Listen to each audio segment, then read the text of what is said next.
Assalamualaikum warahmatullahi wabarakatuh.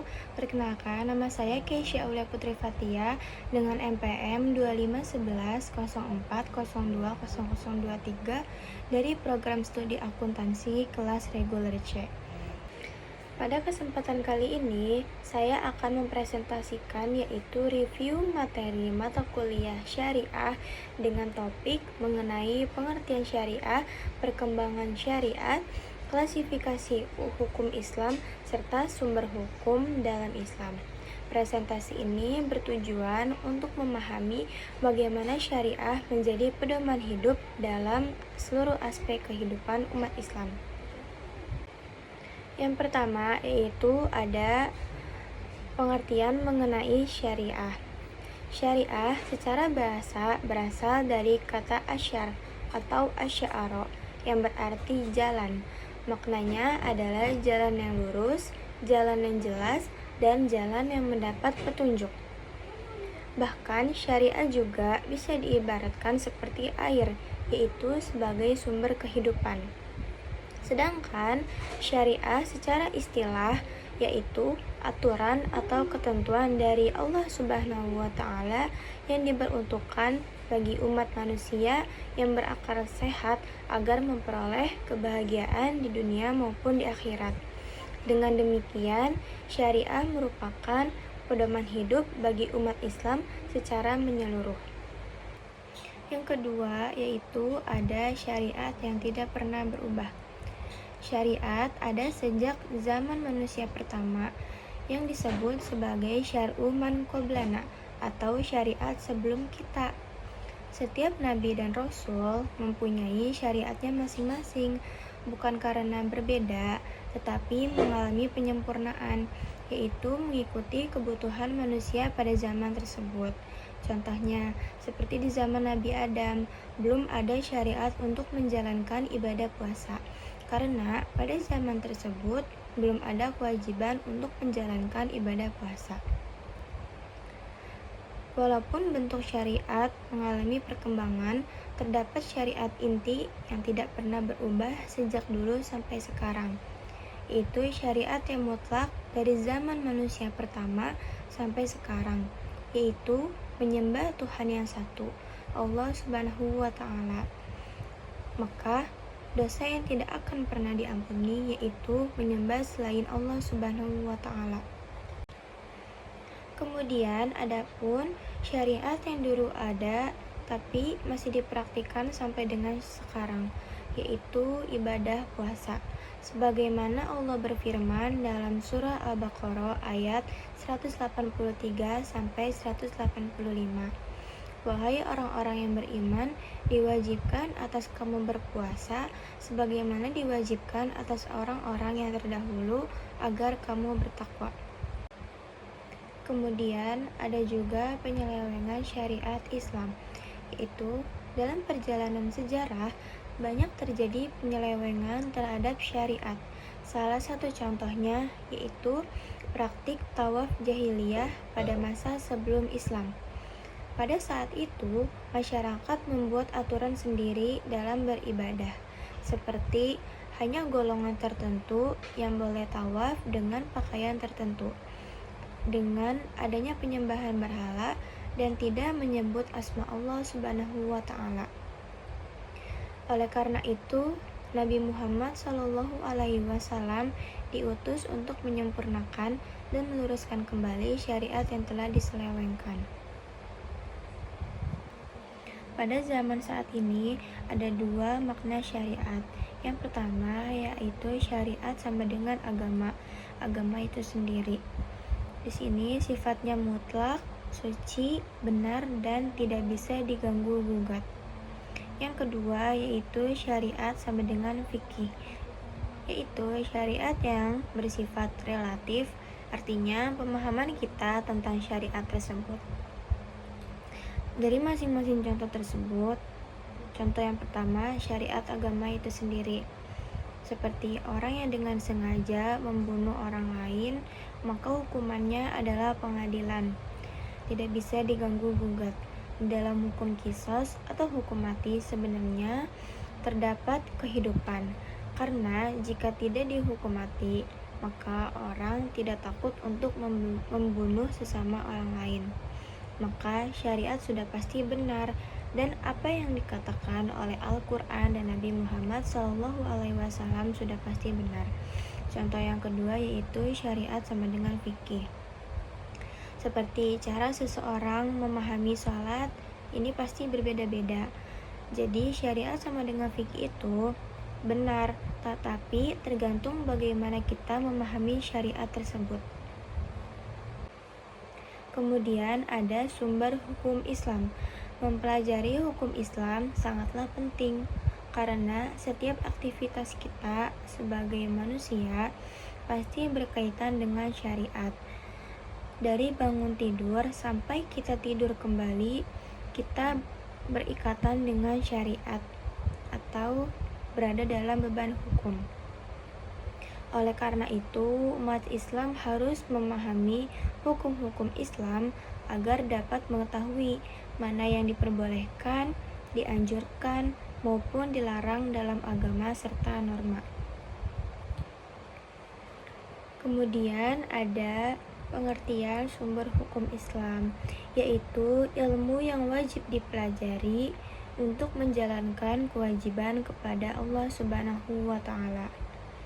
Contohnya, kita harus tahu tata cara sholat, tetapi rahasia sholat itu sendiri kita tidak perlu tahu karena itu khusus ahli di bidang Islam. Urgensi untuk mempelajari sumber hukum Islam yaitu agar jika kita bertanya hukum di dalam Islam, kita sudah punya tolak ukur atau sudah tahu hukumnya. Kemudian ada 5 macam hukum Islam. Yang pertama ada wajib, sunnah, mubah, makruh, dan haram. Wajib adalah apabila sesuatu dilakukan mendapat pahala, tapi jika ditinggalkan mendapat dosa.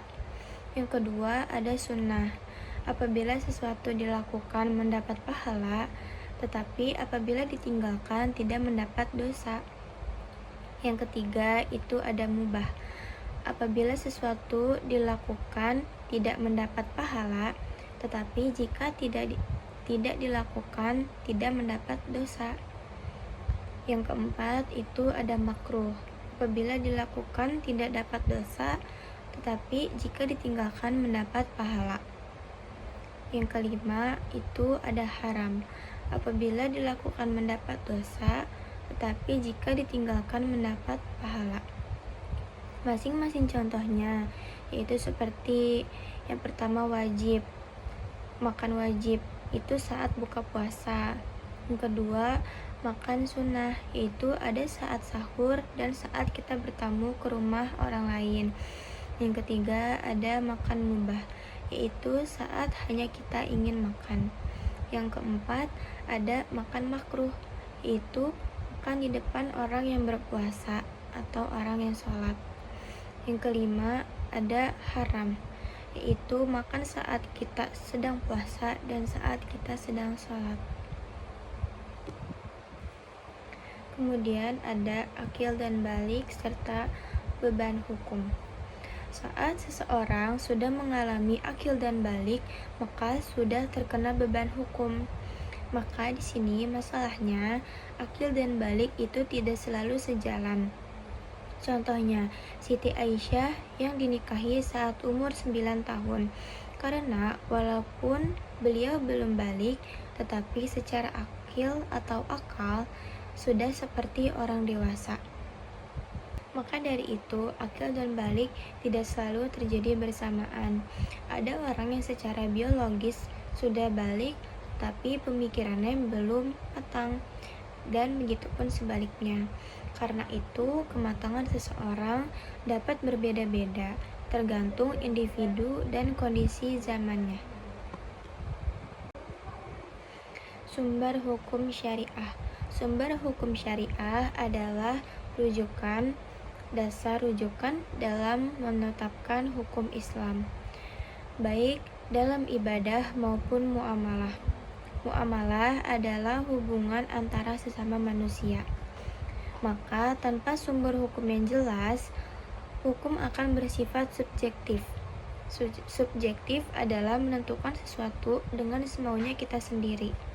Contohnya seperti Donald Trump yang selalu membuat aturannya sendiri. Dalam Islam terdapat 4 sumber hukum utama yang disepakati para ulama atau yang disebut al-muttafaq alaih. Al-muttafaq alaih adalah sumber hukum yang ulama sepakat ini adalah sumber hukum atau sumber hukum yang disepakati oleh para ulama. Seperti yang pertama, Al-Quran, yang kedua, Sunnah.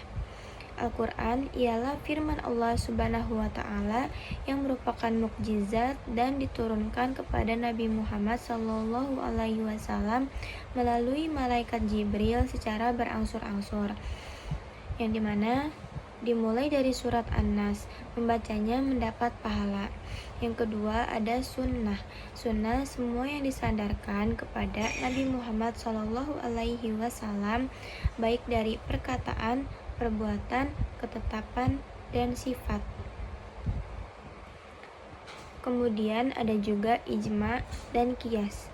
Ijma adalah kesepakatan seluruh ulama mujtahid pada suatu masa setelah wafatnya Rasulullah SAW atas suatu hukum syara.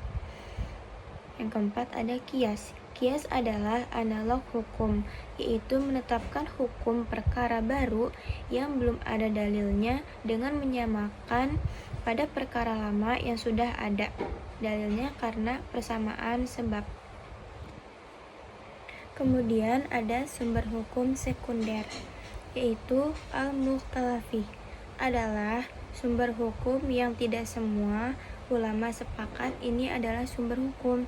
Jadi ada sebagian ulama yang mengatakan ini adalah sumber hukum, tetapi ada juga sebagian ulama yang mengatakan ini bukan sumber hukum, atau yang bisa disebut sumber hukum yang masih diperselisihkan. Kemudian ada juga penjelasan mengenai sunnah. Sunnah sendiri yaitu semua yang disandarkan kepada Nabi Muhammad SAW, baik dari perkataan, perbuatan, ketetapan, atau sifat. Contohnya, yang pertama ada khalqiyah atau fisik, seperti Nabi Muhammad yang memiliki hidung yang mancung dan pundak yang tegap. Yang kedua ada khuluqiyah atau akhlak, artinya apapun yang nempel kepada Nabi Muhammad SAW adalah sunnah. Maka jika kita mengikuti apa yang Nabi lakukan, maka terdapat pahala sunnah. Jadi kita dianjurkan untuk mengikuti apa yang Nabi lakukan. Tetapi tidak semua sunnah itu bisa dilakukan. Ada juga sunnah yang khusus hanya diperuntukkan kepada Nabi Muhammad SAW, seperti halnya Rasulullah yang memiliki istri 9 sampai beliau wafat. Kemudian ada juga sunnah yang diwajibkan, seperti sholat malam. Kemudian ada sumber sunnah, ada 3. Yang pertama itu pribadi atau selera, yang kedua tradisi, yang ketiga ada wahyu atau perintah atau larangan. Contoh yang pertama, pribadi atau selera, yaitu seperti Rasulullah yang suka warna putih. Contoh yang kedua yaitu tradisi, Nabi yang suka memakai baju gamis dan sorban, mengikuti tradisi di zaman tersebut. Yang ketiga itu ada wahyu atau perintah atau larangan. Contohnya, sholat yang sebenarnya sunnah karena Nabi melakukan itu, tetapi karena sunnah yang diperintahkan atas dasar wahyu, maka menjadi wajib. Sebagai kesimpulan, syariah merupakan pedoman hidup yang Allah Subhanahu wa Ta'ala tetapkan bagi manusia dalam seluruh aspek kehidupan. Setiap muslim yang telah akil dan balik memiliki tanggung jawab untuk menjalankan hukum syariat sesuai ketentuan Islam. Oleh karena itu, pemahaman terhadap sumber hukum Islam sangatlah penting agar kehidupan dapat dijalani sesuai tuntutan Allah Subhanahu wa taala secara benar dan menyeluruh. Demikian presentasi yang dapat saya sampaikan mengenai review mata kuliah syariah. Semoga penjelasan ini dapat menambah pemahaman kita mengenai pentingnya syariah sebagai pedoman hidup umat Islam. Terima kasih atas perhatian yang diberikan. Terima kasih juga untuk dosen mata kuliah serta teman-teman yang sudah bersedia menonton video saya dari awal sampai akhir. Akhir kata, wassalamualaikum warahmatullahi wabarakatuh.